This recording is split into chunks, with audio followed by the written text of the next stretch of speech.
Can a new mythology or worldview or philosophy for our time have a direction?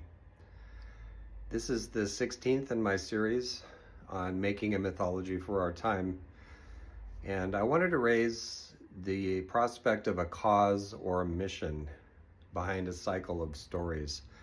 Usually it's implicit, and there are many examples in the world's folklore and in fiction as well of what we might call the good society, but which sometimes I think mistakenly gets called a utopia. Magic lands, the Western Isles in Chinese traditional tales, Tir na Nog in Ireland, and they look like these heavenly places where people don't age and so on. So those are glimpses perhaps of some transcendent level of consciousness or reality. But there are also, and I'm thinking here of fiction too, there are also examples of places where people build a new culture, a new society. So if our mythology for this time were to have a cause, I would like to offer one as a possibility. Right now, as I record this, most of the world is in the hands of extremely toxic and murderous billionaires, and not all of them are, but these folks are, who are making us fight with each other while they destroy what's left of the planet. Absolutely the opposite of anything that even looks like a good society. So it seems to me that a philosophy or mythology of our time needs to clearly recognize the trouble that we're in, the situation that we're in, our species as well as others, and start dreaming up alternatives, beginning with relearning how to dream things up together. Because unless we have some vision of where we're going, we have very little chance of getting there.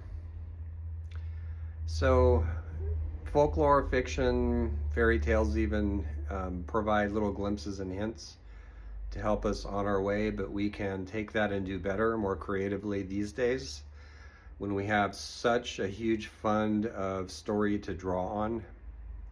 So what if we did that? What if we had something like not just a book, but a whole cycle of stories about where we want to go? I made a very small start on this, very small, because one person couldn't dream this up. It would take all of us, really. But in my fiction, I use the word Terrania to indicate the good society waiting for us in the future. It's not utopia. I don't think we can do utopia, but it's a place of security, safety, prosperity, abundance. Material needs are a thing of the past. It's not just a techno paradise either. It was created through centuries of very hard and difficult work and sacrifice.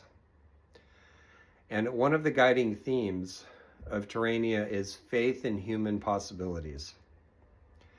People who want to keep things the way they are. Powers that be that want to keep us passive and controlled. Sell us pictures of human nature that only emphasize its darkness, or its passivity, or its thing-likeness. They reduce us to facts or data or things that are less than what we actually are as human beings. But that's not true in Terrania. So imagine a society of people who have learned the lessons of the past and remember them, but who choose to create something better as a result of all of that suffering and sacrifice.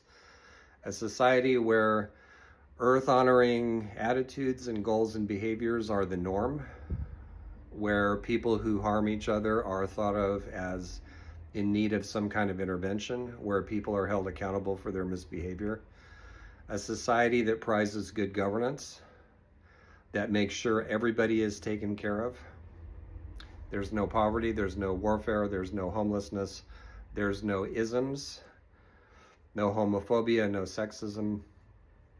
Minor differences crop up among human beings in every society, but because these are institutionalized by the powerful, this is where we get racism and sexism and ableism and all the other ugly things that we now suffer from. Take away the institutional support and they change. That's the kind of society I'd like to live in.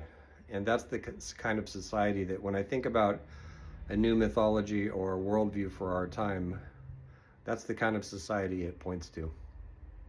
Maybe we can dream it up together.